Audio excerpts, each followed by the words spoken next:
নমস্কার বন্ধুরা, নতুন একটা পর্ব দেখার জন্য তোমাদের সবাইকে আমন্ত্রণ জানাচ্ছি। আজ বানিয়ে দেখাবো অমৃত স্বাদের, মুখে লেগে থাকার মতো সাবুদানার একটা স্পেশাল রেসিপি। এই ঈদে সাবুদানার এই ডেজার্টটা একবার বানিয়ে দেখো, খেতে ভীষণ সুন্দর হয়। মুখে দিলেই একেবারে জেলি চকলেটের মতো খেতে লাগবে। বাচ্চা থেকে বড় সবাই চেটেপুটে খাবে। ভিডিও শুরুর আগে ছোট্ট একটি অনুরোধ, যারা চ্যানেলের নতুন বন্ধু তারা অবশ্যই চ্যানেলটিকে সাবস্ক্রাইব করে দিও।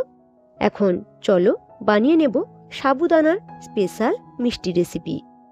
রেসিপিটা বানানোর জন্য আমি এখানে 1 বাটি সাবুদানা নিয়ে নিয়েছি।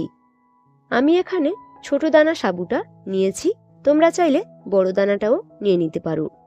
আর এর ওজন হবে 200 গ্রাম মতো। এবার অল্প অল্প জল দিয়ে সাবুদানাগুলোকে ভালো করে ধুয়ে নেব। আর এরকম করে 2 থেকে 3 বার ভালো করে সাবুদানাকে ধুয়ে নিব। এখন যে বাটি মেপে আমি সাবুদানাটা নিয়েছি, সেই বাটির 1 বাটি দিয়ে দিচ্ছি ফুটন্ত গরম জল। এখন এটাকে একটা ঢাকা চাপা দিয়ে 15 মিনিট রেস্টে রেখে দিব।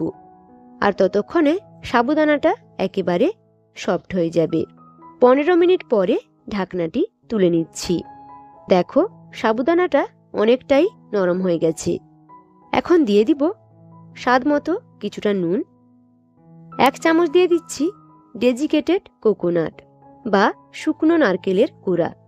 আমি এখানে শুকনো নারকেলের গুঁড়োটা নিয়েছি, তোমরা চাইলে ফ্রেশ নারকেল গুঁড়াটাও নিয়ে নিতে পারো।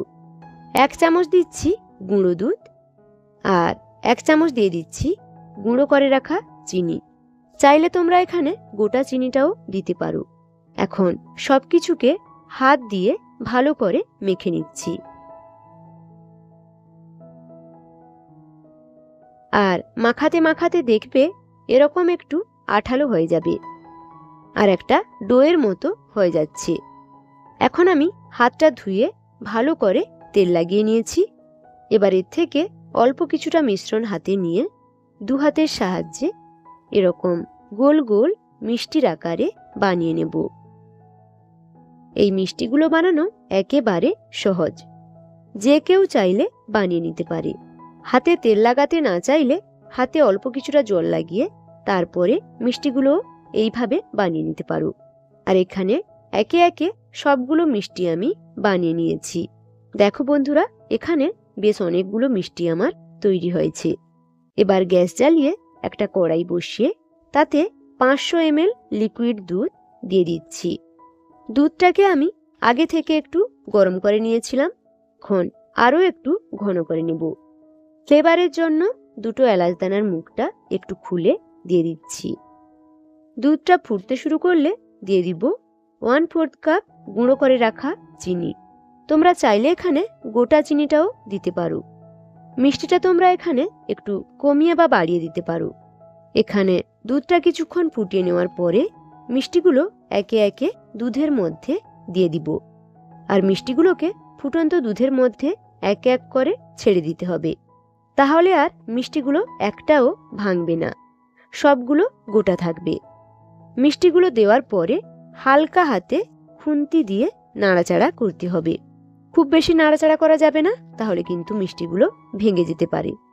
মিষ্টিগুলো ফুটতে ফুটতে কিছু সময় পরে দেখবে যে মিষ্টিগুলোর কালার কিছুটা চেঞ্জ হতে শুরু করেছে, আর হালকা সুন্দর একটা লাইট কালার চলে আসছে। মিষ্টিগুলো সাইজেও অনেকটা বড় হয়ে যাবে। দেখো বন্ধুরা, মিষ্টিগুলো ফুটতে ফুটতে দুধটা এখন অনেকটাই কমে গেছে। এর থেকে আর বেশি মিষ্টিগুলোকে ফোটানো যাবে না। এবারে আমি চুলাটা বন্ধ করে দেব। আর মিষ্টিগুলো এখন কিছুটা ঠান্ডাও হয়ে গেছে। এবারে এগুলোকে আমি একটা প্লেটে সাজিয়ে নেব। এই মিষ্টিগুলো তোমরা চাইলে ফ্রিজে রেখেও ঠান্ডা ঠান্ডা খেতে পারো, তাহলে কিন্তু খেতে আরো বেশি ভালো লাগবে। দেখো বন্ধুরা, কত সুন্দরভাবে তৈরি হয়ে গেল সাবুদানার অসম্ভব মজার এই মিষ্টি রেসিপি। হাতে মাত্র 20 মিনিট থাকলেই এই মিষ্টিগুলো তোমরা অনায়াসেই বানিয়ে ফেলতে পারবে। মিষ্টিগুলোর ওপরে কিছুটা বাদাম কুচি দিয়ে ডেকোরেশন করে দিচ্ছি। দেখো, দেখতে কতটা লোভনীয় হয়েছে। এই ঈদে যদি প্রিয়জনকে নতুন কিছু খাওয়াতে চাও, তাহলে এইভাবে একবার সাবুদানার পায়েস বানিয়ে দিও। প্রিয়জনরা ভীষণ খুশি হয়ে যাবে। তো বন্ধুরা, আমার আজকের এই সাবুদানার মিষ্টি রেসিপিটা তোমাদের কেমন লেগেছে তা কিন্তু অবশ্যই কমেন্টে জানিও। ভালো লেগে থাকলে অবশ্যই বন্ধুদের সঙ্গে অনেক অনেক শেয়ার করো, আর চ্যানেলটিকে সাবস্ক্রাইব করে পাশে থেকো। আজকে এখানে বিদায় নিব, ফিরে আসবো নতুন কোনো রেসিপি নিয়ে। ততক্ষণ পর্যন্ত সবাই ভালো থেকো, সুস্থ থেকো। ধন্যবাদ।